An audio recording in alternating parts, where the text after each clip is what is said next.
certain environmental kind of principles we have. So to become a member, you'll need to do things like there's a co-housing book you'll need to read. We recommend people go down to Earth Song so they have an understanding of the sort of place they live themselves in for, and you come along to some meetings. So we won't be vetting people, but we've got a process so that people go there, they go, we want people to work out, yes, this is the place, right, that matches our values is the important thing. And certainly we don't want it to be just us oldies, we want to be... No, that's why I just want to say it to my own knowledge. I was just trying to... Yeah. Thank you. Thank you very much, Councillor Peters. We don't normally do this in a public forum. No, sorry. No time. So please, we've got the contact details if you need any further clarification. Thank you so much. Thanks a lot. As our second presenter to the board, apologies, I got the order wrong in our agenda for it. So Peter, a very warm welcome to you. You're familiar with our processes, so we will give you the 5 minutes. Thank you. Very much. Ngā whakatainga kore katoa ki o matua. Shiro tēnā koe, tēnā koutou ko tātou karakia. Tēnā huihuinga. Ngā reire ngā huihuinga tangata tēnā koutou. I'm Peter Vaughan and I'm here again representing Te Iwitahi Manihira Whānau. So you'll all remember the territory or the rohi of the Manihira Whānau. Someone might like to recite it, but with respect, if we go to Parihaka Pā, and you'll remember the unveiling of the rock up there, that was my wife's auntie. She was chosen to unveil that because she's of the senior line, the senior chiefly line of this area. We come across to Pihoihoi, where the courthouse and the church are. That's the old Pihoihoi Papakainga and Pā. If we go further up to Kawika, there's the Kawika Pā, that was the Iwitahi and Kahanui's Pā back in the day. We go further up to Barge Park, there's another Pā up the back of there. We come into where the hospital is, that's Pukawakoa Pā. That was the last stronghold of the Iwitahi Manihira Whānau and the Hapu of the Parapo trying to hold some of the lands here under assault by colonisation. We go across to Ruarangi Pā, then we drop down perhaps to Tarewa Pā and then to Okara Pā. So Okara Pā was another one of Te Iwitahi's Pā back in the day, and the Hihioa lands. So as councillors, you'll remember this talk hopefully. So I'm here humbly, but representing the descendants of the senior chiefs of this area over the 1800s and into the 1900s. So that's taken most of my 5 minutes, but I thought we should have a little bit of a refresher. I guess also to mihi to our friends Ahi Wai. Enjoyed the presentation. Looks great. We need more, perhaps need more of that type of housing rather than the high density stuff we're getting approved. Anyway, I won't go there. So just to mihi to the council for your efforts in transitioning Te Kārerea to a standing committee rather than Te Huinga being more of an advisory role. So just want to mihi to you for those efforts and commitment to move that process along. So we move more into a partnership or a treaty partnership. Just a little update in terms of Te Kārerea and Te Huinga. After quite a long process, Dominic's patience and others, we went to a meeting and it was informed to us that we were eligible to have a whānau rep. So we now have a whānau rep as well as a hapu rep on Te Huinga. So Te Iwitahi Manihira Whānau have a whānau rep on Te Huinga. I don't know how many years that took, but thanks. Great, a little bit of progress, eh? The other thing is, just briefly, Black Lives Matter. I know we've been through a lot, and again to mihi to Cheryl and the council and all the staff for all the COVID and the drought and the floods and all these things going through. This perhaps, my presentation perhaps relates to Black Lives Matter because of Black Lives Matter, Tangata Whenua Lives Matter, and all lives matter. So I'll go just to you've got the paperwork, perhaps Black Lives or some of the issues around decolonisation. The council might like to further address some of its systemic and institutional racism that's very apparent in the CIA process and other matters.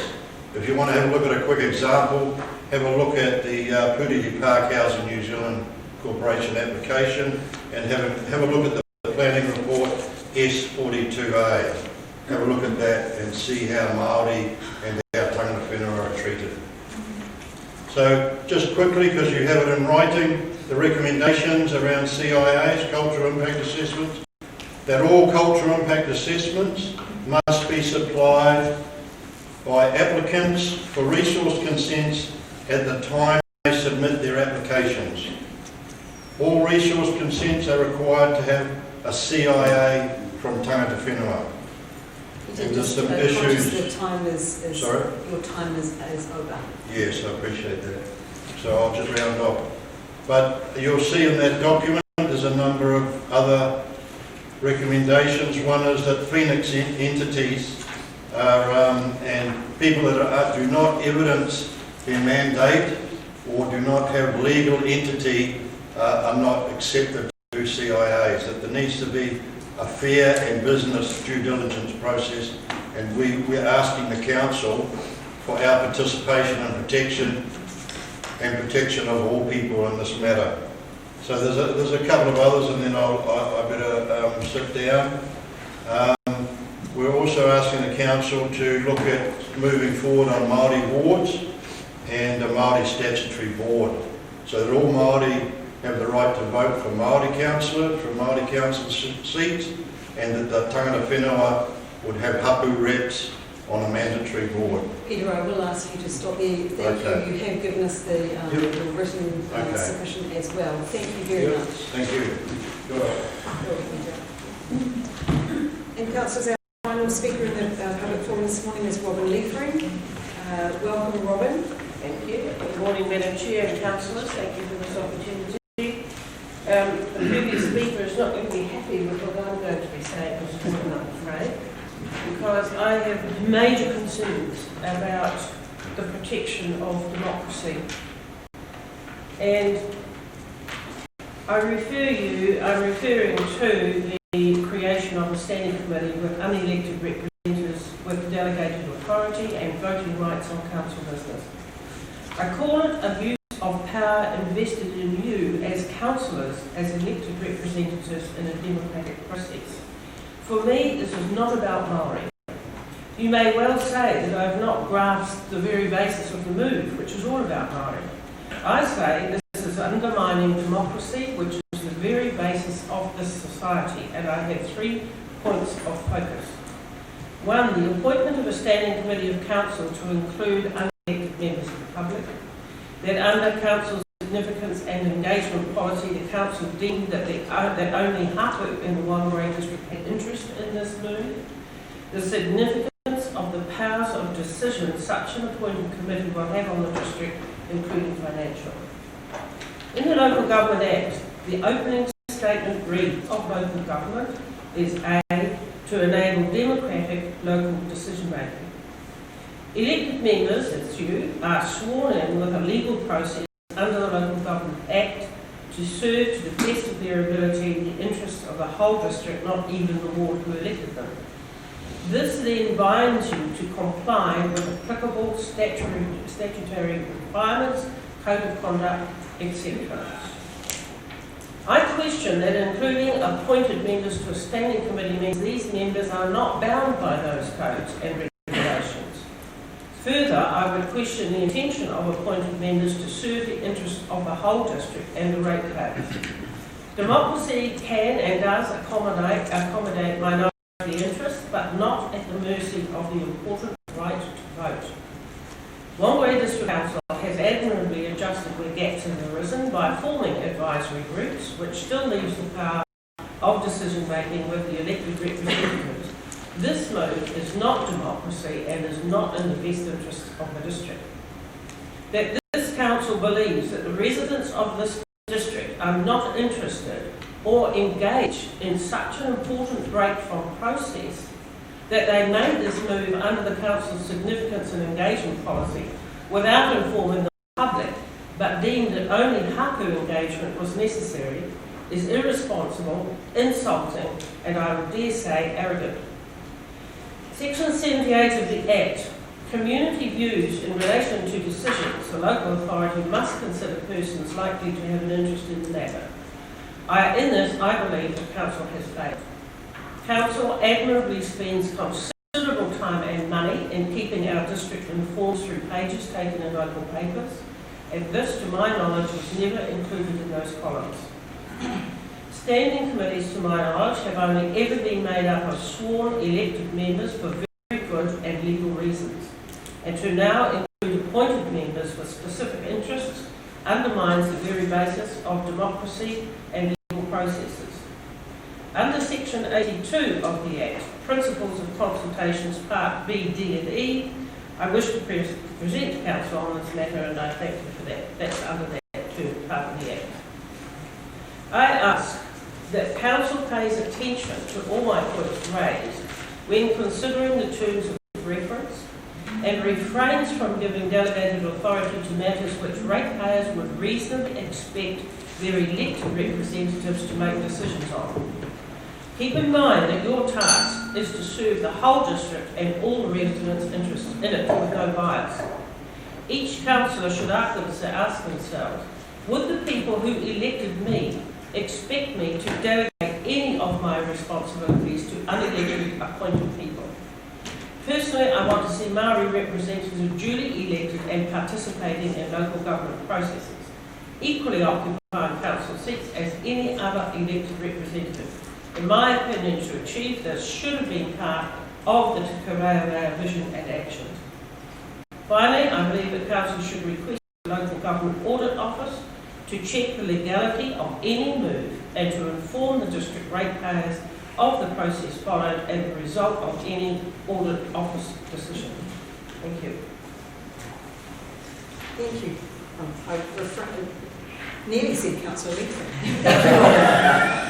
Not anymore. You never get away, I might tell you. You never get away. Thank you so much, Ron, for your presentation to us in a public forum. Really appreciate that. Councillors, you'll note also that there's a report on the speakers to our public forum last month and report. This brings us to item 5.1, the minutes of our meeting held on Thursday, the 25th of June. There's just one minor correction that I would like to make on page 12. The number at the top of page 12 for those four actually totaled up to 8, not 7. So we'll just change that and correct that. Are there any other corrections or amendments required to the minutes? If not, can I ask somebody to move the true and correct record? Councillor Innes, Councillor Golightly. Those in favour, aye. Aye. Those against, carried.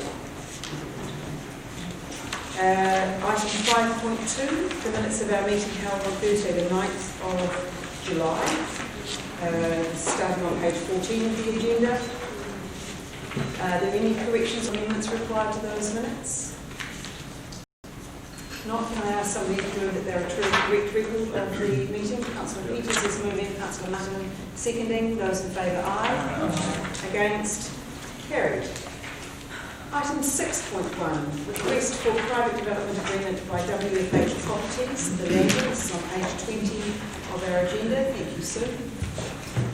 The recommendations on page 20. Do I have anybody moving the recommendations? Councillor Innes is moving and Councillor Dealing is seconding. Sue, the councillors will have read the item. Is there any matters arising since the writing of the agenda to bring to our attention? All I can add to Chair is that since the writing of the report, the developer has advised us that the stages are slightly changed and the reserve may vest sooner than was originally thought as part of the subdivision, because it's stage 5. sure it might be more of a stage 3. And the other thing is that the developer has sought his 224C, so he'd like to get title, so this would be the last step before he can get title for the land and put them on the market. And the market is a bit sensitive at the moment, so the developer's feeling a little bit unsure about what the market's going to do, so wants to get the titles out there quickly. Does it have any impact on the recommendations that have been put in the agenda? Councillor Innes. Thank you, Worship. It's actually with pleasure that I read this, and the fact that I see that when we start looking at subdivision, it's crucially important that we provide amenity within that subdivision. And of course, children and access to reserve and play areas, to me, are a high priority, as I know Councillor Deming, that they always have been in terms of Ruakaka areas. So when I see a lot of funding going through to a more centralised approach, whereabouts local communities living within new subdivision areas are often deprived of reserve, I see this provides a very good approach. So it's with pleasure that I move this. Thank you. Thank you, Councillor Innes. Councillor Deming. Thank you. I'm absolutely delighted with this outcome, and well done staff for negotiating this. It's not only going to be a fantastic community gathering place for those within this subdivision, but also to the community, the wider community around it, who, as Councillor Innes has said, have been looking for a playground in that area open to the public for a very long time. In fact, as long as I've been on council, I think, which seems a very long time. But thank you. I think this is a fantastic outcome, and I do hope everybody supports it. Councillor Cuthbert. Thank you, Your Worship. My apologies for lateness. Traffic, school holidays are over.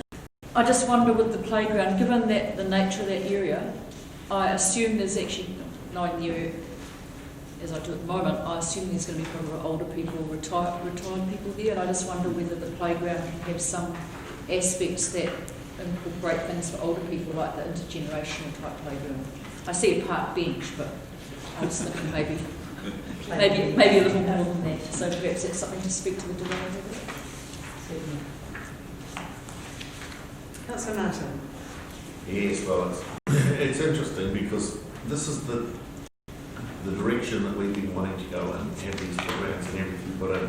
When do they plan to put the recreational area in? Because sometimes developers go through and do all the houses and stuff and then do the recreational area. So it'd be nice if it was earlier in the process, because it's easy to keep taking things that are making the money and not the thing that's for the community. So if that's going in the area, that would be great. Noted. Yes. Thank you. Councillor Holmes. Yes, thank you, Your Worship.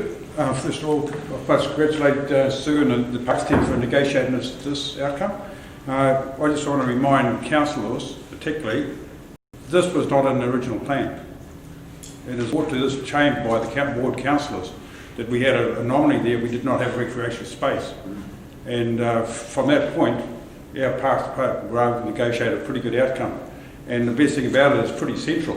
The recreation area is quite central in the first part of the development, and it's going to have a really major ongoing benefits to the community. But I think that's the point that the councillors need to really take care of what's happening in their patch, and you feel there's an anomaly there to make sure that our staff are aware of it and work through the issues. So the outcome is very good, so thank you. Councillor Holmes. Any other councillors wishing to speak?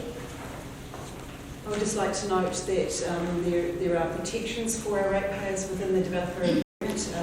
Given if the unlikely event that things don't proceed, there are various clear clauses that refer back to a development contributions policy.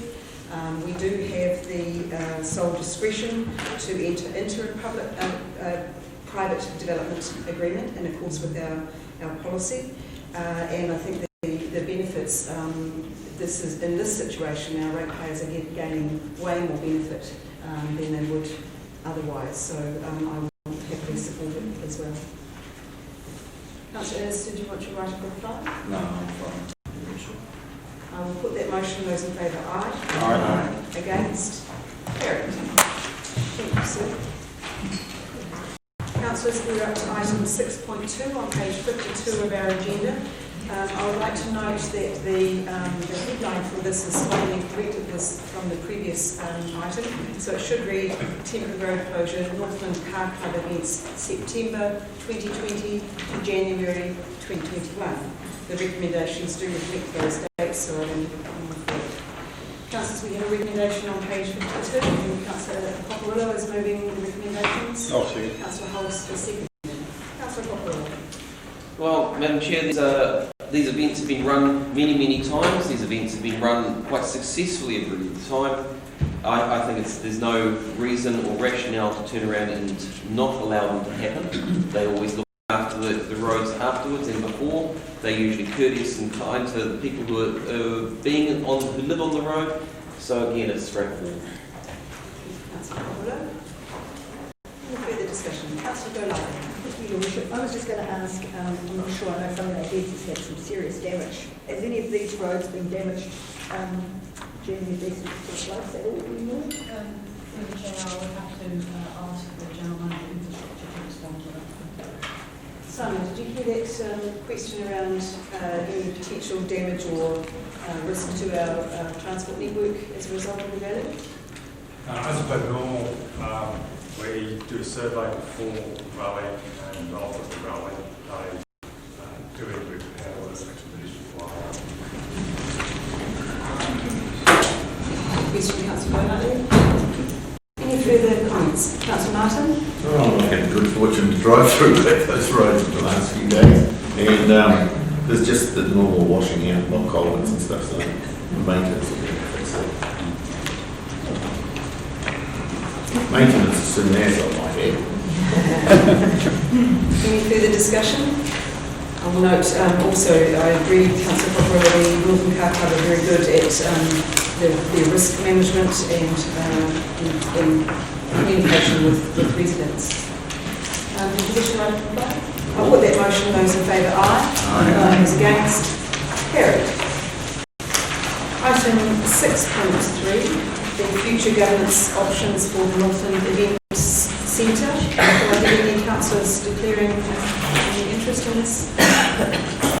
Your Worship, I'll withdraw from the table as I'm currently the chair of the Northland Event Centre Trust, but I will reserve my right to enter into discussions should I need to. So, thank you.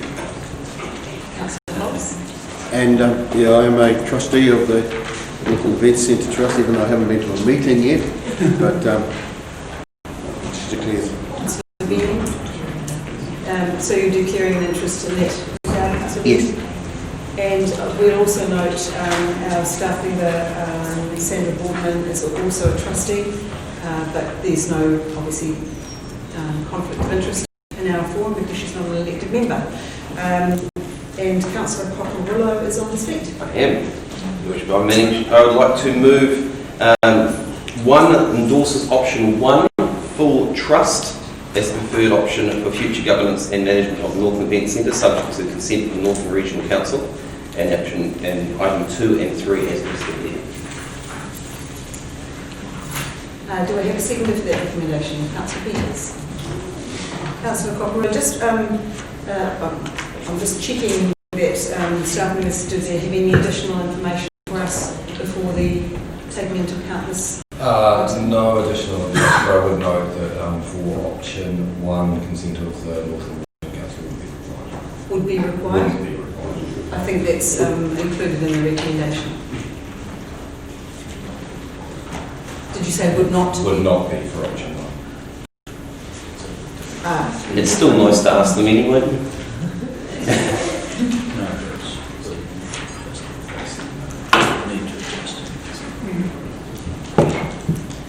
The advice, Councillor Paparillo, is that in the unlikely event that they did not agree, that it's probably better not to have it within our recommendation.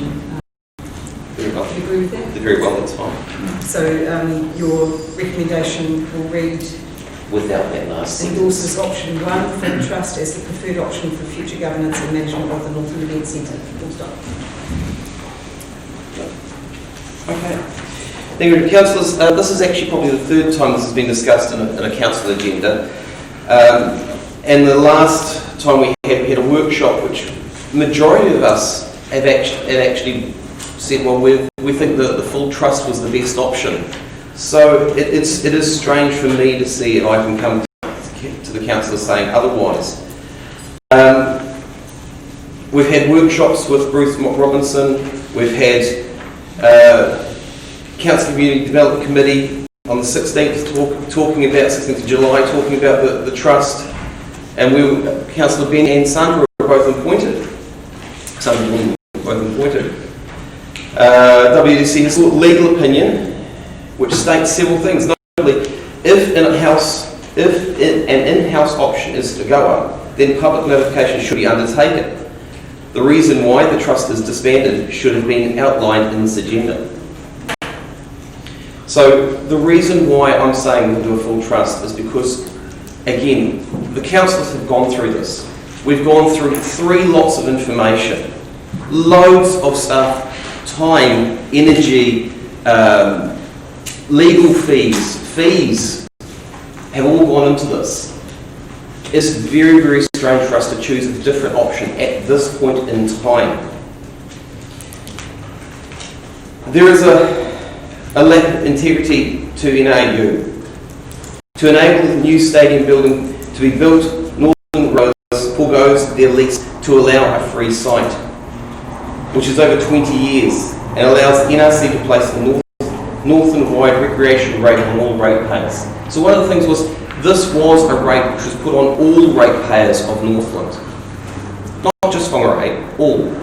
So when we take into account the effects that we now turn around and say, no, this is going to be pulled back into Whangarei, we're turning around and saying we ignore the rest of Northland, which is not the case, which is why I'm saying we need to keep it as a full trust.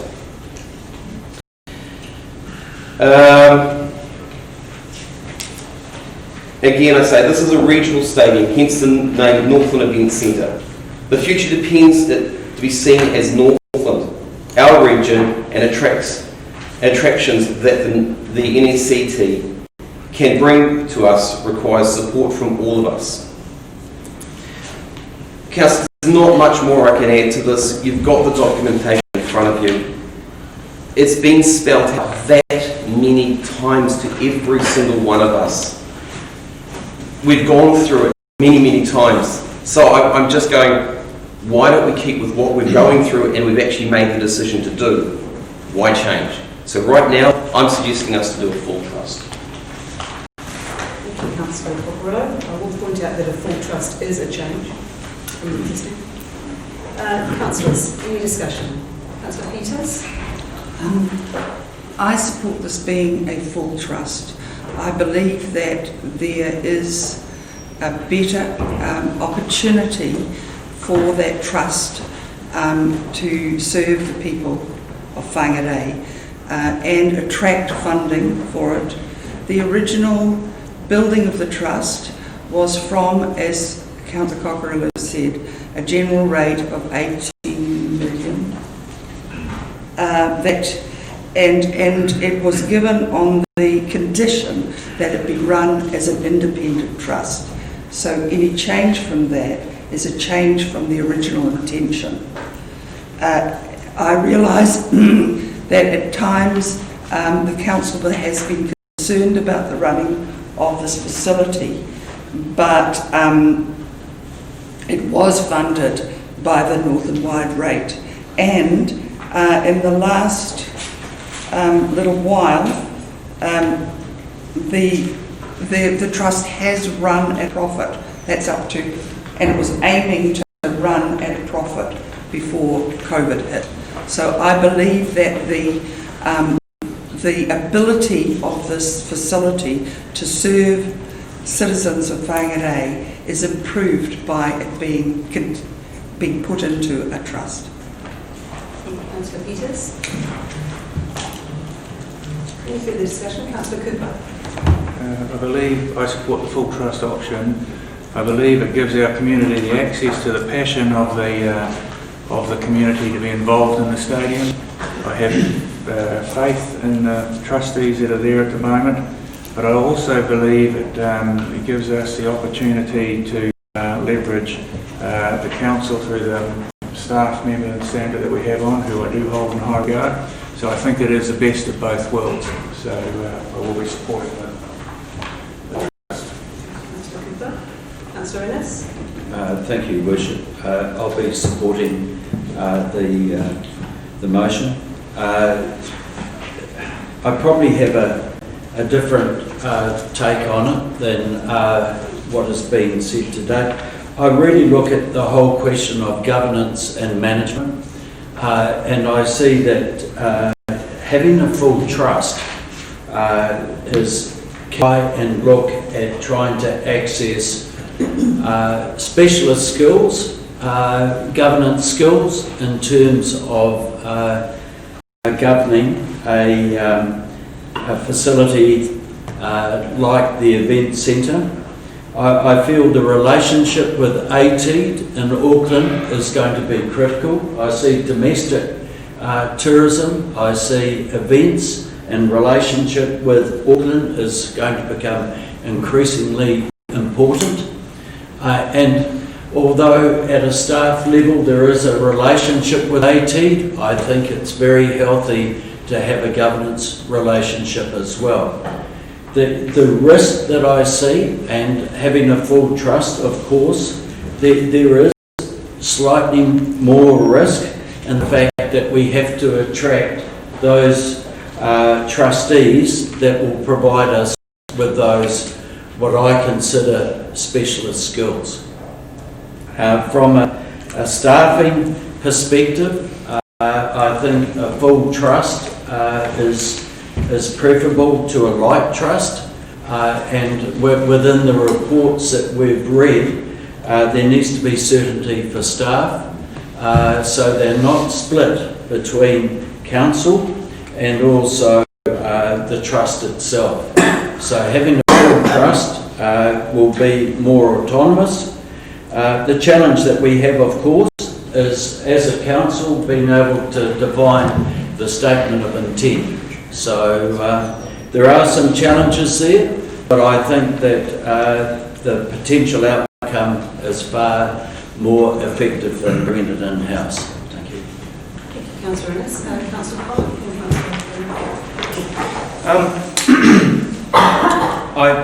I'm in support of the trust at this stage at the moment myself. When we had the workshop with that came in and all the designs and the plans that they had, I felt that what they had done so far and up to that point in time was really well done, and it was good to see the passion that the people actually had, and I was pleased to see that it was starting to work a lot better. COVID came along and it's kind of thrown everything out of whack, so it's not been able to progress much further in this period of time, so they've not had a major chance to implement the changes that they would have wanted to do. Any events that they wanted to have would have had to be put on hold, and they haven't had a chance to be able to prove themselves. I think that if it gets pulled into council at this point in time, it doesn't give them a chance to show that their changes that they have wanted to implement has been heard and tried. I'm not sure exactly what how long it would last or whatnot, but there is potential to be able to pull it into council in the future, potentially if it doesn't work. But at this moment, I support the trust to be able to see if they can fly for themselves. Thank you, Worship. I'm supporting option 2, which is bringing the facility in-house. I can't actually understand why people are suddenly enthusiastic about a trust, given that we've had some years where clearly the trust has not operated as we would have hoped it might. I don't see what the value is with this facility and having a trust, particularly at the moment. We know, as I keep quoting our chief executive on this, but council-controlled organisations generally aren't. They may be an organisation and they may be something to do with council, but they're generally not very controlled by council. And I think this is a really good example of that. I'm also really mindful of the staff, and I do generally feel our staff know what they're doing, and I generally take great account of the professionalism of our staff. And I note that the staff are strongly of the view that this would function better as an in-house facility. It seems to me that there is no value in having a trust for this facility. And in fact, all the capability that we have is based on our own staff, and anything that the trust would have is basically replicating or utilising the skills and abilities of our staff. So, particularly also given with COVID, the way that this facility is going to operate in the certainly short to medium term suggests to me that it makes a lot more sense to have it as an in-house facility. And so I'm not supporting option one, I'm not supporting a trust. I do think that it needs to be. Now it's time, we've tried it, it hasn't worked particularly well, and I think it's time for it to come in-house. Councillor Martin?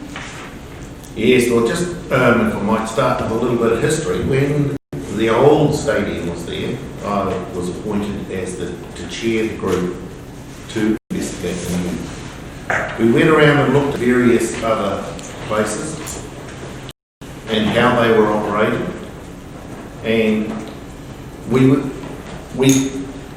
designed that. Actually, my son-in-law, who's an architect, is the reason there is commercial on the first floor. The only one in the country that's doing that. Because the first floor of a sports stadium is no good for a sports stadium. Because it's got all seats in front of it. So we designed that after particularly the Waikato Stadium when we went down and had a look at that. It was agreed that it would be a trust because the Far North did not want to have Whangarei building another facility here. The Kaipara didn't want to. The regional council insisted on having an independent trust, and so they went out and for consultation, and it came back that that's what they wanted was an independent trust. The point is that the trust was given. Everybody knew when it was built that it would take 10 years for it to settle in and for them to be able to arrange events and everything. And I think that it was 10 to 1 is the number of other events other than rugby that have it's been used for, which is exactly what we wanted, a multi-use event. Well, that trust has achieved that. And what you tend to get when you have volunteers on a trust like that is people that are passionate about making it work. They commit themselves. None of them have been paid anything, none of them have got anything. The people have done it. Last couple of weeks ago, we appointed 2 new trustees from the council to go on there. They haven't even had a meeting yet, and this comes back on an agenda item to make some changes. I was a bit surprised to see it, to be quite honest. I believe that a trust going forward is the way to go. They'll be able to access things, they'll have passionate people doing it, and I'm confident that they can just keep on moving ahead. They would have made a profit this year. And I just think of all of the other things that is running, where they have a trust running it, like the Marina Trust at Tutuka, which has gone through a big development over the years and is running extremely well, with volunteers getting paid nothing. And so if it's running properly and it's organised well and the people on there are committed, it can work perfectly. And I'm fully in favour of keeping the trust. I believe that it would be wrong of us to pull out of having an independent trust there. When we went out, we raised the money, and the whole idea was to have an independent trust, so it wasn't just a Whangarei asset. So I'll definitely support option 1. Thank you, Councillor Martin. Councillor Councillor Golightly. Thank you, Your Worship. Yes, I also agree with Councillor Martin there and do support option 1, keeping it with the full trust. I have total confidence in Councillor Hulse, Benny and Sandra Goodman and like it sort of says, to implement the essential elements of good governance, and I firmly, strongly believe that they can do that. I've actually sort of enjoyed this sort of coming onto the agenda a few times because I know it's taken me a few meetings to sort of get my head around it. So I totally support option 1. So that's my vote. Thank you. Councillor Golightly. Any other councillors wish to speak? Councillors, I firstly want to acknowledge the staff members who are impacted by this governance decision. Thank you for the efforts that you've gone through in uncertain times, not knowing what the future will be. Today is a day to make a decision, and it does look clear that there is likely to be a new trust formed. So I just want to really firstly pay tribute to you all because it can't have been easy. I also want to acknowledge the staff who have worked to bring signature events to our district over time. The games, the festivals, the fun that we've had in that space has been a direct result of the professionalism and enthusiasm that we've received from our team. So thank you. COVID has had an impact, and I think this was a time that we could have looked at a change in governance, but that would require public consultation, and we can do that through the long-term plan. But I think today, for the benefit of everybody, it is better to look to set up a structure that will provide that permanence for future decisions and future governance. We have had problems with the trust in the past, make no bones about that. And there were failures on both sides. Both council and the trust failed one another. We must learn from those lessons and not have that happen again in the future. We must ensure that we appoint people with the skills, expertise and knowledge that we need to govern this facility for the benefit of the region. I agree, it was built as a regional facility and it's provided that in the past. As Councillor Connaught pointed out, the vision that was presented to us by the team was extraordinary, and that gave me confidence that there is that intense interest and passion and desire to create a facility that will continue to provide that buzz for our district going into and our region into the future. COVID willing, we will have a World Cup next year.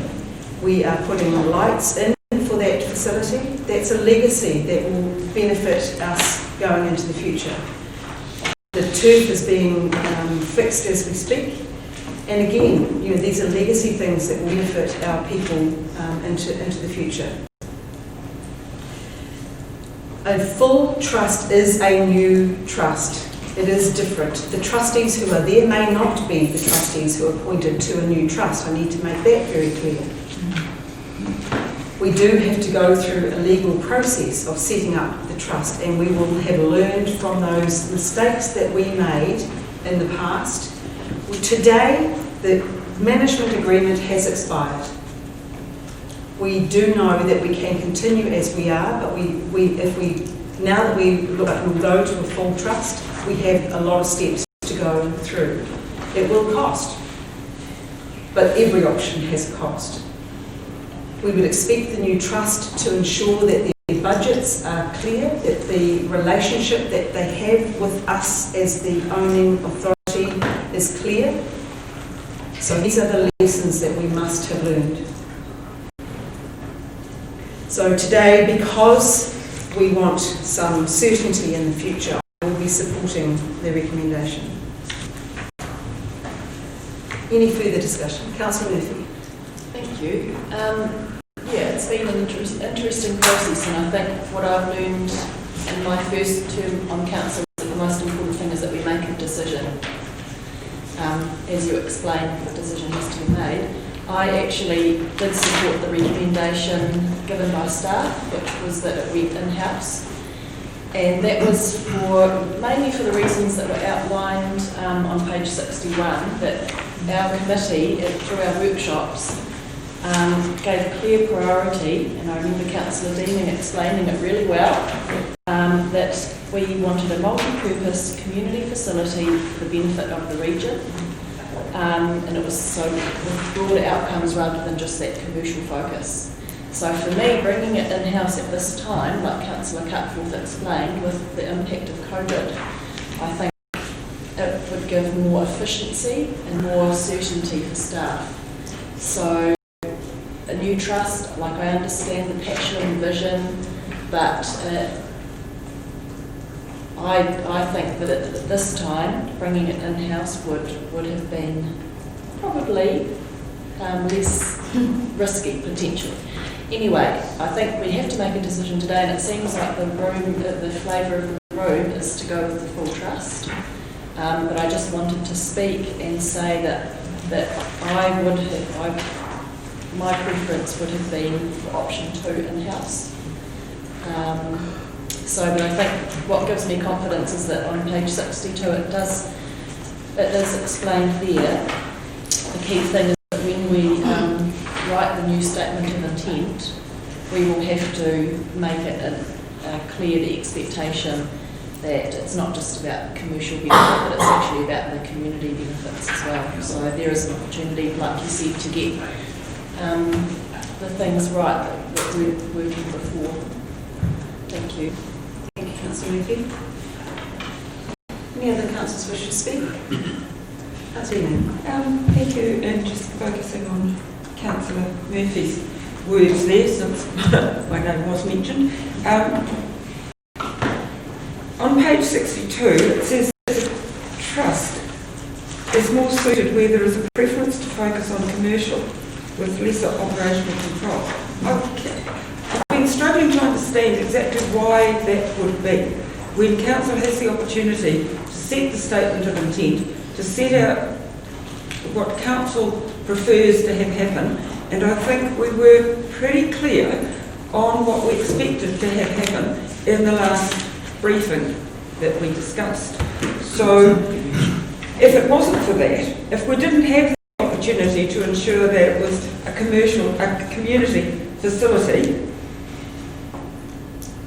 then I probably would have voted for it to be in-house. But since we do intend, as I understand it, that the trust will operate on a community basis, hopefully at a cost equal basis. The only hesitation that I have is that we have such excellent staff that have been working with the trust to ensure its viability that I don't want to see that lost. So I will vote for it to continue as a trust, but I do hope that we don't lose that focus and support. Councillor Deeming. Councillor Popolo, you want to reply? Absolutely. I think Councillor Deeming has actually highlighted it perfectly, and I do take what Councillor Cutforth and the worship have said. The staff that work in that building and have been working in that building are amazing. Every one of us must admit how well that team worked together to get projects done, to get events here. Well done to them. Let's be honest, that's well done. So you guys have highlighted that, absolutely. And I just want to point out, 13, 14 years ago when when it was brought up to the council to go through, I was actually one of those people who was actually opposing the stadium. And the reason I was opposing it was because I felt it was just going to be a rugby place. And when the project came out and it said it was going to be a multi-event centre, I was happy with it. The fact that it was going to be run by a trust, I was happy with it, because I knew then the focus would be able to work through the whole community and work for the whole community on all aspects. So, with what the staff have done to what the trust has done to get to this point, I take my hats off. Well done. I I do, as Councillor Peters has highlighted, I do think funding and getting specialist skills in place is an amazing part of being a full trust and has that ability. So, councillors, this is to me a no-brainer at this point, and I'm quite happy to say, let's go with the full trust. The right of reply has been had. I'll put that I'll motion. call for a division, please. Councillor Martin has called for a division. Those in favour? Please raise your hand. Councillors Cockerillo, Connor, Peters, Innes, Martin, Golightly, Cooper, Deeming and Her Worship the Mayor. Those against? Councillors Murphy and Cutforth. It's carried. Thank you, councillors, and thank you to the two councillors who stood aside. And thank you to our staff. Councillors, item 7.1, financial report for the 12 months ending 30 June 2020.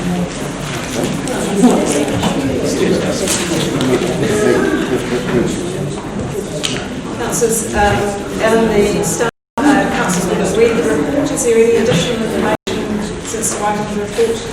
So, councillors, we have a recommendation on page 68. May somebody move the recommendation? Councillor Cutforth has moved, and Councillor Golightly seconded. Any discussion? No, I'm really scratching my head over the finances, but no.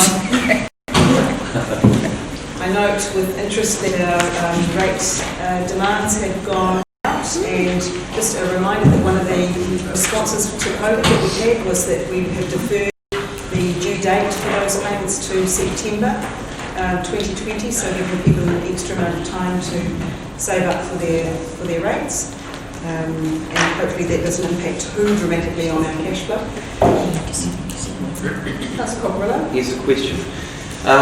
Through you, Madam Chair, can Ellen tell us exactly what the percentage of people or ratepayers are that actually pay in payment schemes compared to those who pay full offsets? Off the top of my head, no, I can't, sorry. I'll get the information to you though. A rough idea? We'll ask for that in the next monthly report, and that is of interest to the council also. Yeah, we can add that. Thank you. Councillor Cooper? Yeah, thank you.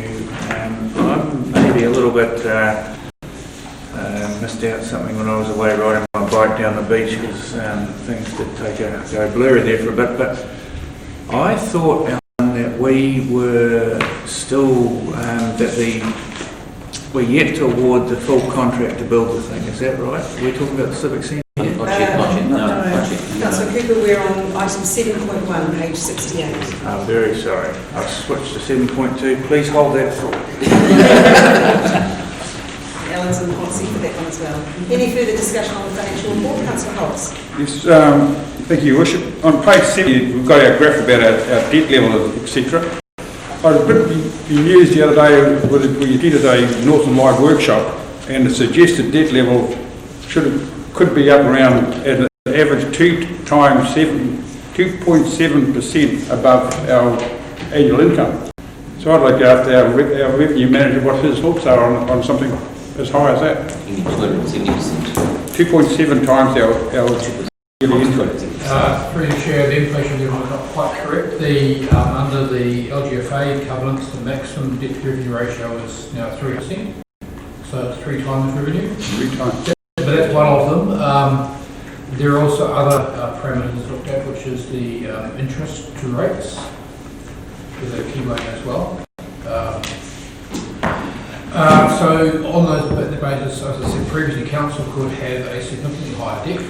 However, if that is buying assets, as well as paying interest on that debt, we have to maintain those assets and depreciate them. So it would have to be a corresponding increase in rating revenue to offset those increases. So you can't put one thing in isolation. Certainly the debt could be considerably higher. It is now up to around the 400 million. Yes. Madam Chair, that's why I brought it up. I find it really, really alarming that it's all very well for the government to go around splashing cash wherever they like, but when it impacts down to our ratepayers again on such a major increase for what they've been talking about, they've been asking council to be prudent with debt levels, and here we've got a national workshop going around the country suggesting we go to a level probably, well, it's 3 times what we've already got, 3 times higher than our current debt level. So we've got to be very careful here, and I'd like to see us join some other councils and fight back on some of this. Because we run a responsible council, we've got some really, really good infrastructure in place, we've got a really good future, we've got a good long-term plan, and then I think it's let's apply a bit of pressure to local bodies and see whether you force some amalgamations or things like that. I think we need to fight back on this. Thank you. I was just wanting to make this, while that's the LGFA limit, our own limit is set under our financial strategy and long-term plan, and that's actually set in 2 ways. One, at 175% of revenue, and the debt per capita ratio. And that does limit our debt around $280 million mark, sorry, about $200 million mark. Well, we're comfortable with So that. we've got our own constraints in place. 200 is a long way from 139. Councillor Martin? Yeah. While it's all good now, if we were to take that option up, the interest rates could rocket up, and then we would have to destroy our own people with rates to try and recoup all that. I'm really happy to hear you say that we are going to continue with our conservative approach to that, because you just don't know what's going to happen. And it's happened in the past. We could have another global financial crisis. We don't know what COVID's going to do, and we need to be careful. Real careful. Thank you, Councillor Martin. Thank you, Your Worship. I'm on topic now. Ellen, do we have a table or an idea of where we stand in terms of our rating per household compared to other councils around the country? Through the Chair, yes, I can supply that. Further update you now, we're among the lowest in New Zealand on a rates per household basis. Yes. Okay. There's only 3 or 4 of the lower than us, and they tend to be small provincial councils, small rural councils, who do little beyond roading and maybe private parks. So if there was a great requirement in a hypothetical situation to expend a lot of capital, in theory we could still remain in the lower quartile of the rating and take on a bit of higher interest if we had to. Well, through the Chair, every action has a consequence, and if you spend more on capital items, there's an ongoing need to fund that depreciation and the maintenance of those assets. So there's always a sting in the tail. Even if it's free money to do capex from the government, we still have to maintain those assets. Beyond that point, it's an ongoing cost to run. Yeah, I do understand that, but I guess the question I was saying is how much could we have headroom to move in our operational budget and still be in the lower half or quarter of the country's rates. Now, I know that's cold comfort to people who actually have to pay the rates, but it is an interesting comparison, isn't it? Through the Chair, I'd say those are key considerations as you enter the long-term plan process. And for this financial year, we have set our annual plan, we have set our budgets, and we've cut things back, so we need to be careful of that. But I agree with you, Alan, that's good advice, that through our long-term plan, we can reset our strategy in consultation with our community through the long-term plan processes. Any further discussion on the financial report?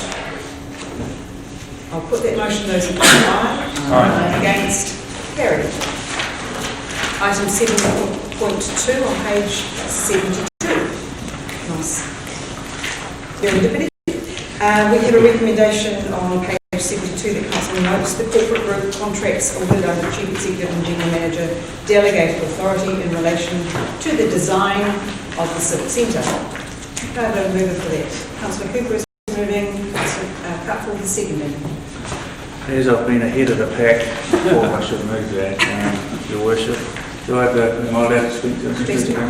So, Alan, back to that question. We've been awarding contracts quietly, it looks like. At what point do we sit down and say the actual contract to build the thing is X amount of dollars and we are going to award it? Or so when does that point come along? Through the Chair, this was covered in a workshop which I've yes, you were going to update this morning to brief you on. This is a stage process, so up till now we've been going through a preliminary design phase, which is why these were painted forward on board. That is we're now working, taking that forward to a more detailed basis to allow us to actually get a contract for full construction. We expect to have a formal contract back to council for approval next month for construction piece. Okay, so can I have a follow-up question, please? There's intense interest around this. I guess it's actually really a question for all of us around this project and the next step, I guess. How are we going about keeping the public informed so that they understand the process as we're going forward and the reasons why, and the fact that we have, I'm sure it was probably in that briefing that I missed, taken COVID into account and why we therefore, what reactions we've made, what changes we've made, and why we think it's necessary and so on and so forth. How are we doing that? Through the chair, there'll be a structured communications program which starts tomorrow with release about how we're going to apprenticeship program through the construction phase. We're also starting some neighbourhood engagement around the site as we vacate the site at the end of this month. We'll be doing the demolition stage for that. We'll be having huge engagement with the local people around that, and then starting on a regular communication program, updating on the designs as they're released and the construction program. And a lot of background as to how we've coupled the design we have and how I've coupled things like the impacts of COVID going forward. So it's a very structured program we've got in mind. I do think it's very important we have a battle, not a battle, but people have the right to understand the decision that we're going to make. And so I fully support then that being made public and people having a chance. Councillor Cooper? Councillor Cocorillo? Thank you, Madam Chair. I have a question in relation to the contracts. I realise that this is just noting the contracts that have been let. But my question comes back down to, it works out to roughly 12.4% is going to the local contractors and 87.6% is going outside the district. I am concerned that this does seem to come against our procurement policy, which actually says focus on local. So how does the staff plan to deal with that? Alan? Through the chair, it's really not the way that I would read the policy. Encouraging local supply is one of a number of factors in our policy. There are no percentage ranges on that. It still comes down to getting the best party to the job and in a way that provides value to our ratepayers, and that's what all procurement is based on. Certainly we encourage local supply. As we move into the construction phase in particular, we're doing a lot of work already to identify local suppliers who recruit for subtrades, fabrication, and a lot of local content coming through there. So it's truly to conclusions about the entire local content of this project, but we are doing all we can to encourage that. Through you, Madam Chair, I continue on question then. When Alan says that they're trying their best to make sure that locals are involved in the tender process, how come I keep hearing from designers, architects, engineers who are saying that they've been doing work for council for years and never got invited to be involved in the tender process? Well, I think it's quite clear the process that we went through to tender for the total contract, and there were many locals who did bid for it. Some were unsuccessful and some were successful, so I think that was a long time ago for the total project. Through Madam Chair, I'm referring to the items that are listed here. These have all gone out to an individual tender process, I understand from what Alan just said. So therefore, as a lot of the businesses around Whangarei are saying they've been doing work for council and they haven't received any invitation to actually be involved.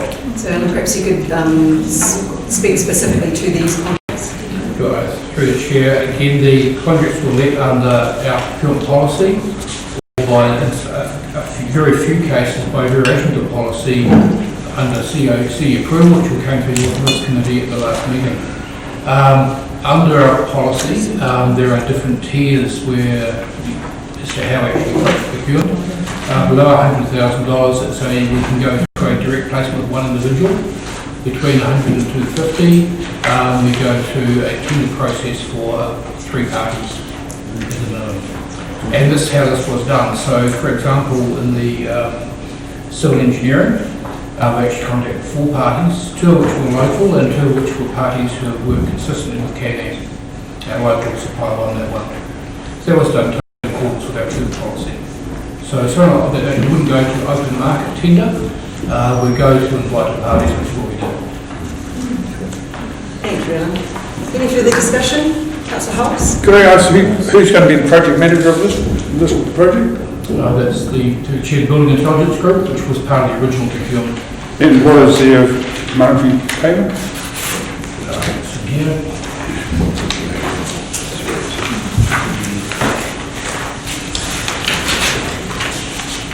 $1,338,160. Okay.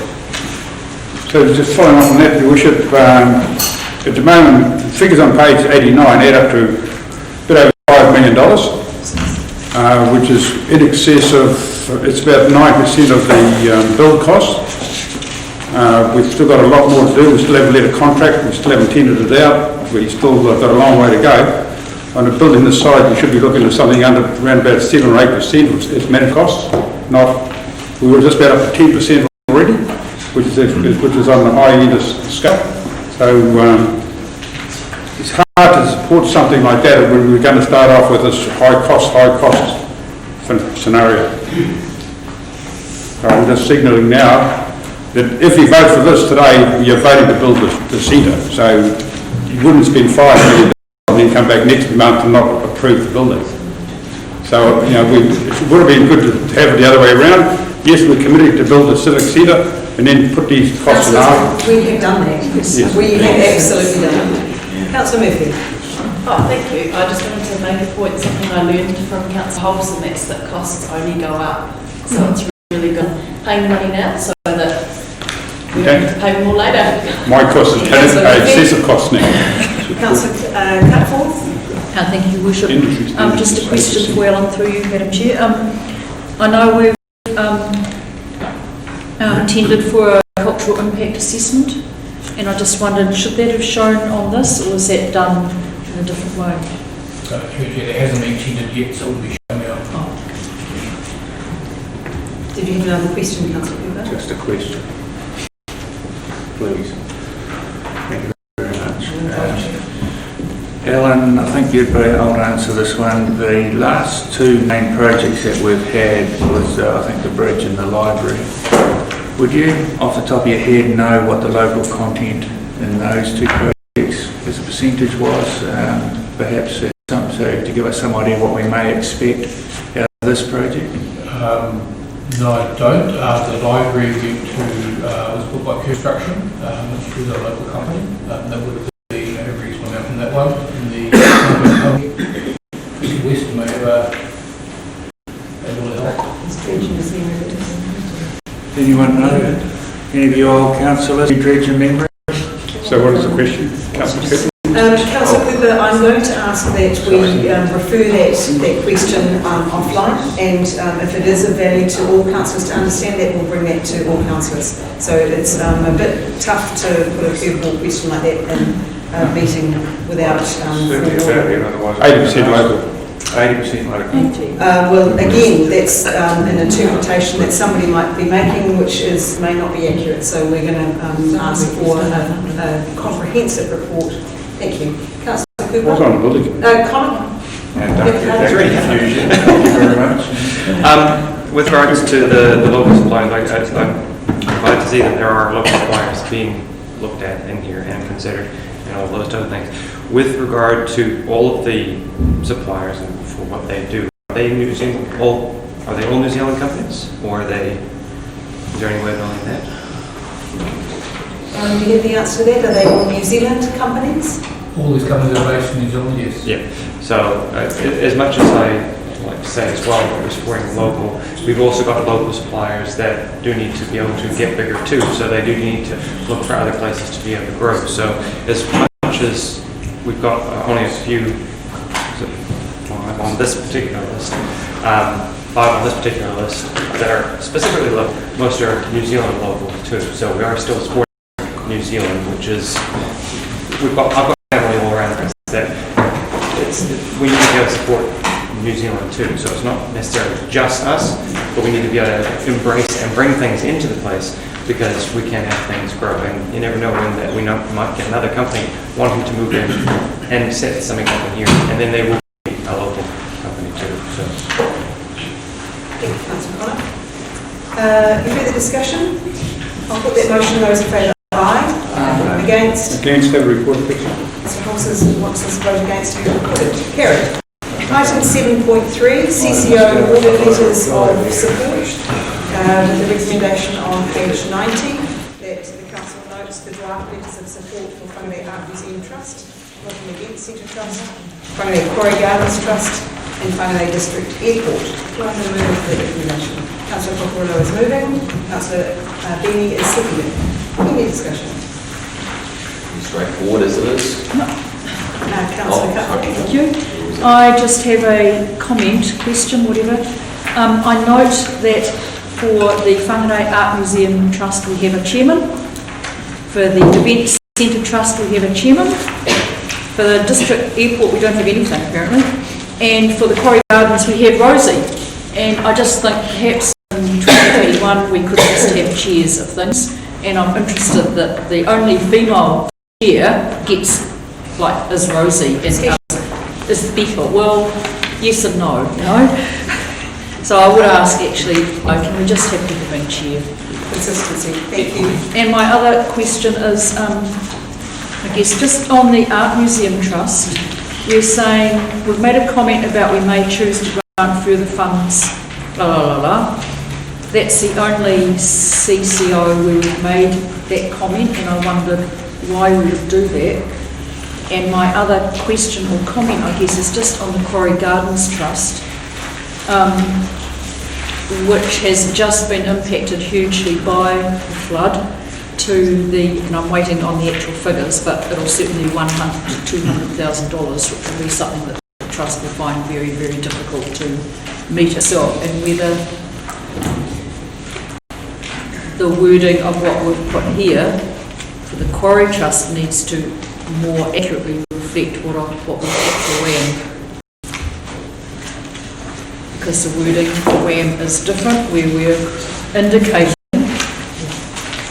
that we may in the future provide further funding. May choose to grant further funds, and whether the wording for the Quarry Gardens needs to be similar. Through the Chair, I'll address the last point first. That's the very reason these were all drafted at this stage, because they were well in advance of the actual date the accounts were adopted, and this will allow the changes we needed to and events changed, which is actually what's happened here. So we will look at the wording on that. Thank you. For the place of time. In terms of the different wording in each letter, that reflects a different relationship or situation with each of the entities. So for the event centre, there's been an informal or underwrite going on. It's been never been formally agreed practice. We have an underwrite there, so we reflect that. With WHAM, there's been various discussions with the Trust and Council about their funding model, and there's tried to reflect that as well. And with the airport, you are the board of the airport, as opposed to a separate body doing that. So we believe that is different again. So is it likely, Madam Chair through you, that the Quarry Gardens Trust letter may vary from what we have here to take into account the possibility of them being assisted further by council given the exceptional circumstances they find themselves in? Yes. I think it's covered. I think given that so the entity remains a going concern, and that we've got sufficient funds. I think that is covered, and there will be impacts from this event that a lot of community organisations may well be coming to us. So that process of, it is a different process to supporting them for their annual operating grants and grants. So I think that any flood damage packs, if we are to support them, they will need to go through a process, probably through community funding. So I'm reluctant to foreshadow that we would change the letter based on the events of the flood, but Alan's got his pen in the air. Just to note, this is for a very specific reason, for the purpose is to show this is a going concern, which means it can keep its doors open. Not operate necessarily the level we choose to. But that's all we're trying to give council. Well, I take, through the chair, to take Alan's earlier that it may take into account a different context now because of what's happened, because I think there is a question of whether it will be able to keep things open, quite frankly, given the costs that are associated. So I'm hoping that maybe the wording of that letter may be able to be looked at. Thank you. Thank you. Will you take that into account? Yes, and take to come back to council should a significant change be required. That's good. Thank you. Any further discussion? Right, I'll put that motion. Those in favour, aye. Against, carried. And I agree with you, Item 7.4 on page 100. Councillor Peters on her feet. Councillor Peters, moving a recommendation? Yes, I'd like to move a motion based on a modification of the recommendation from the staff. That the council receive the Class 4 gambling venue policy, social impact report and option analysis and confirm the policy review in 2022.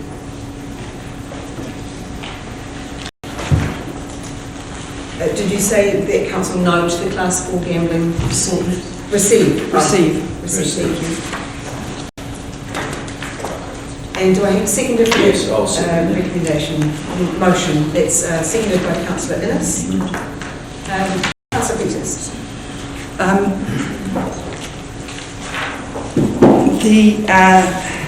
The recommendations made by the staff, I support. We're only revisiting the current Class 4 gambling bylaw, that we only revisit the gambling bylaw after 3 years, and that we don't have the earlier review that was originally suggested by the last council. I note that bringing the review forward will result in extra time and money, and that extra time and money will thereby be pulled away from other planning work and policy team.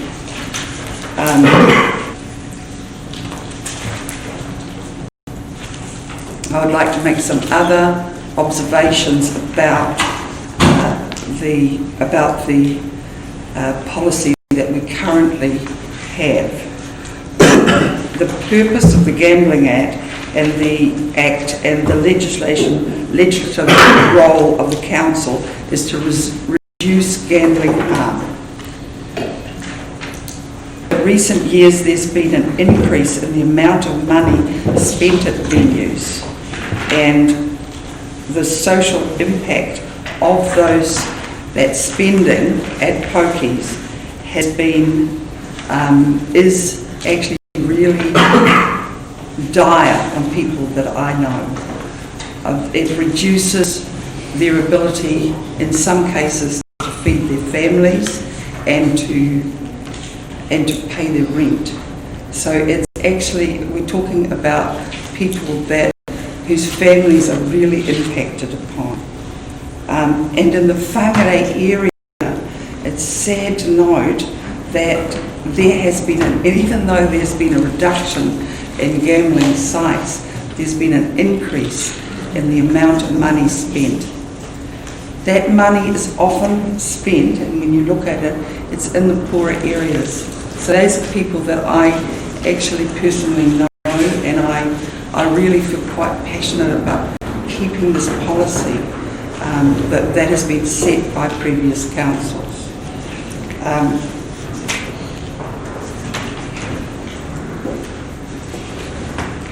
I also want to note that the money collected from pokie machines and given out to the community doesn't necessarily doesn't go back to those families. It doesn't go to pay for their rent or pay for their food. So I encourage us that to keep no material change. There's no material change to these effects, that we keep the 2022 review that's been recommended earlier, and I ask that motion to be supported by the rest of the council. Thank you, Councillor Peters. Any discussion? Councillor Cutforce? Just a question, Your Worship. My understanding is that the policy is being reviewed in 2022. Is that Correct. right? Yes. It's a scheduled date for review because it was adopted in 2019. Yeah, it is. Councillor Cockburn? What is the difference between received and noted? Dominic? Through the chair, very little. It's basically the information is coming to council, the council is noting it and receiving it. So the key difference from my understanding of the motion that's moved would be that the on the review date, which is already, as Councillor Cutler has pointed out, we have what's scheduled for the review. Any further debate? Councillor Golightly? Thank you, Your Worship. I think this is a question, and I'm speaking in probably general question, I think. I see that we adopt the sinking lid policy, and I'm astounded at the amount of money that $50,000 per day that players spend in Whangarei. So I support Councillor Peters and her passion on this. So this sinking, it's just kind of like a question. Here's my question: the sinking lid policy of all these venues here. Do we have a rough guide as to when these when they lose their licence? Do we sort of know, do we have a rough time frame of when all these places are going to lose their licence, therefore we will not have any more poker machines? Does that make sense, or is that a bit relevant? Is that a bit kind of out of Through the chair. Good. So it relates to there's a suite of policy settings, if you like, and they relate about to relocation and specific circumstances under which they can relocate. So effectively, if the venue doesn't relocate, doesn't close, then the licence is ongoing. The sinking lid comes into place if the venue closes, for example, and then that basically drops the lid by that amount. So there's never going, Chair, so there's never going to be a time where we have no venues with these machines in Whangarei. So they're just going to continue. Through the chair, entirely hypothetically, if no venues close, then the lid will stay where it is. If another venue closes, and hypothetically if all the venues close, then there'll be none. But it is entirely hypothetical. It's just based on, as a venue closes, the lid drops, if you like. So it's really with the venues themselves. And there can be no new venues. Councillor Benny? Yeah, just a couple of comments on the report. I thought it was really interesting. I support a lot of what Councillor Peters says. There's like one of the comments in the report says that most pokies are in high deprivation areas, and I sort of, from my knowledge, I can't think of what that is. Kamo, Tikapuna, Central City, high deprivation areas. I don't see that. There's, for instance, none in Raumanga or anywhere like that, or in Whangarei. So it was interesting that we come up with those things. The other interesting fact is that it leads to one of the, on page 115, problem gambling leads to other social harms alcohol abuse and things like that. That's a pretty a wide comment to make, and it doesn't go into the fact that it mentions Lotto, and I have a real issue with Lotto advertising on TV that they are the group that give back to the community when they take so much out of the community, and I think they should be treated in the same way. So it's an interesting report. I like a lot of what it says, but it's very broad in a lot of the conclusions that it makes. Thank you, Councillor Benny. Councillor Whangarei. Yeah, like Councillor Benny, I'm actually in agreement with what he's just said there, and he's highlighted on. Councillor Peters has said, let's receive the report. Sure, let's receive the report. But when it comes time to, and I have to make it out very clear that I was actually the one to make this come back to council so that we could actually see this type of information, because the information we had was very, very old. Now, I'm quite conscious that the figures that are here, even though they are 100% accurate, doesn't really paint a true picture for Whangarei. It does highlight and say that there are issues here in Whangarei, fine, but it's not really showing the true facts. And for example, Councillor Benny's highlighted the fact that Lotto has so much publicity on TV, and the numbers of people who are actually, during COVID, could not go to a gaming machine, so they actually went to online systems. And this report doesn't cover any of that. It doesn't cover the effects which are actually happening to those people who are actually relying on the funds coming from gaming machines, which is actually less this year because of COVID. So it's missing all of that aspect. And I think we need to truly, when it comes time to truly discuss and bring this out to the public for their consultation, we need to have Lotto's figures in there as well. Because that is the only way we can get a true indication of what the gambling in Whangarei is actually the effect of and what the gaming machines are truly having. Because right now, I do not believe that they're having the same effect as they were 12 months ago. Any further discussion? Councillor I had a question actually, because when it discusses, and we might not know, our staff might not know the answer to this, but on the bottom of page 113, so it states that we've seen the increased expenditure per electronic gaming machine. What would be interesting is actually looking at where the increases are, because it doesn't actually go into that detail, or have I missed it? Like, does it actually break it down? Because on page 110 it tells us the venue name and the number of machines. Is there somewhere in the report where it actually do we know which machines have seen the increase in spending? Not to my knowledge, unfortunately, coming from here today. So I think this is somewhere I know there's background information behind it. So because that would be quite interesting. I think that would be quite telling. You know, it would give us more information about the communities which are really being impacted. But yeah, I completely agree with Councillor Peters. We definitely don't want. Yeah. So if it may well be in that report that's referenced at the bottom from the DAA. Oh, okay. Yeah, stats. Councillor Deeman and Councillor Cutler. Well, we're considering here basically the gaming venues, the pokie machines. It seems to me, following Councillor Whangarei, that we actually have three separate divisions of this device. And to me, Lotto is equally culpable as the gaming machines, and online gambling is absolutely the devil because there is no control. Nobody to oversee what happens there. The money goes whoosh straight out of the country overseas. Are we better to try and deal with the devil that we do have some control over than people not even needing to go out of their houses in order to squander their life saving? And I'm absolutely positive that did happen with some of the information that Councillor Cutler sent us during the COVID lockdown and the stats that came out. We actually didn't get the stats of how much funding did go overseas via online gambling. But I understand that if somebody has been gambling online and then they stop for a little while and put a little bit of money in their account to get them going again.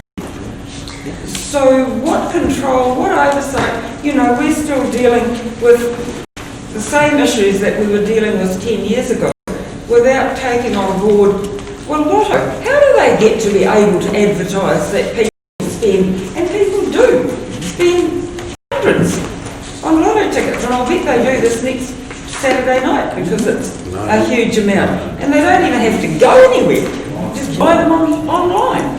I mean, to me that's just criminal.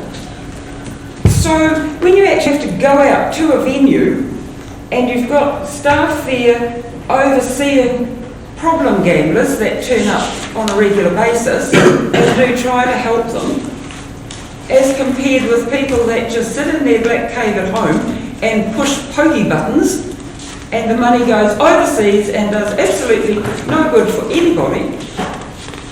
I do wonder whether we look at this from the correct angle, or if there is a few other considerations that we need to be giving thought to. Thank you, Councillor Dean. We don't have any control over those other ones. That's the only one we do. Councillor Cutford. Thank you, Your Worship. I was actually trying to keep away from the actual dis and just keep to the actual recommendation, which was about bringing it back in 2022. But since everybody else is leaping in, then I'll leap in as well. And I think the thing that you pointed out just then in terms of Councillor Deming's comment is, you know, we can rage against the machine, if you like, which is Lotto or whatever else, but actually this is the one area of gambling that we actually have control over. And electronic gambling in public spaces is the most addictive and the most pernicious type of gambling we've got, because part of it is the actual social element of it, that you're there amongst other people, you're going out, you're having a good time, which is a whole lot different from sitting in your, what did you say? Cave. Black cave. Pushing a button, which is just not, in the end, not ultimately quite as satisfying. So that's the real scourge of electronic gambling. We had a workshop about this and we had a really good discussion, and I commented also on the report, as did Councillor Benny, that there were some elements of the report that I found unclear in terms of the link with the high deprivation areas. But I mean, arguably, I guess Whangarei is one, but I was interested that they were drawing that link, because I think there's nothing in OT, there's nothing in Romanga, but in some ways it actually accentuates the point that the perniciousness, if you like, of this type of gambling, because people will travel to where the machines are to do what they want to do. And I think the more we can look at what we can do to limit that, bearing in mind that you can limit the number of the machines, but you're still going to have the problem issue, is what this report shows, and as Councillor Golightly pointed out. The one thing that I find really sort of disgusting, I think actually, is this idea that gambling creates employment. Well, I mean, that's a pretty long bow, I'd say, though I don't know, there might be more people working in pubs these days than there used to be, I don't know. And also this idea that gambling gives back to the community. So it's actually poor people paying to actually get some very small percentage back to help poor people, basically. And if you look at the use of the funds that comes from gambling, there's actually a very, very small amount that goes back into community support, let alone community support in that district. And then when you look at some of the trusts and how they're using that money, it actually goes to support other gambling. For example, dare I say it, trust like Oxford Trust, which may actually support sports systems like racing, which is effectively another form of gambling. So I was trying to keep away from this debate to wait till 2022, but you know, since everybody else is weighing in, I thought I'd have my tuppence. Thank you very much. Thank you. Councillor Cutforth. Councillor Martin. Yeah, just on page 109, it shows that 62% is not class 4 gambling, plus all of the online.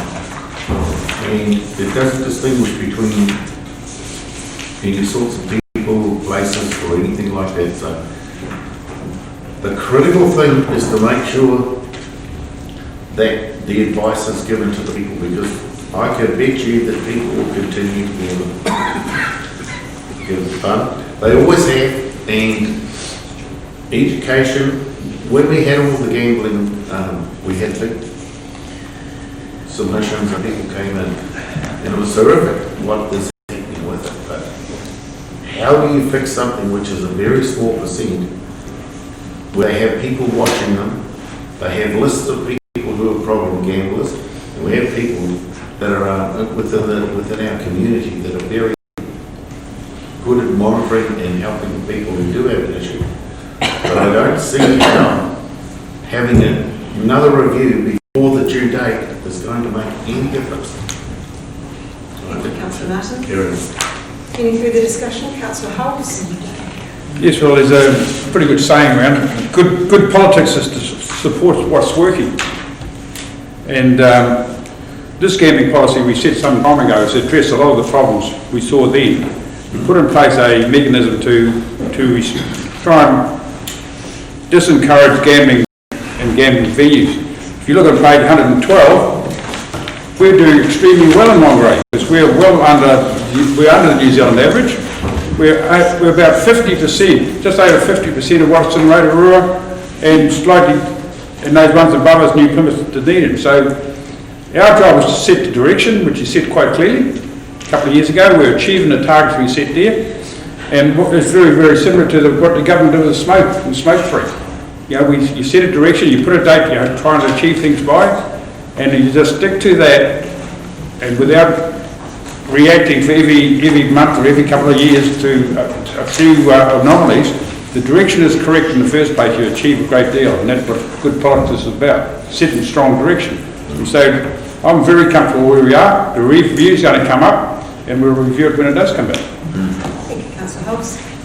I will put the motion. Those in favour, aye. Aye. Against? Carried. That brings us to the end of the open meeting. Against?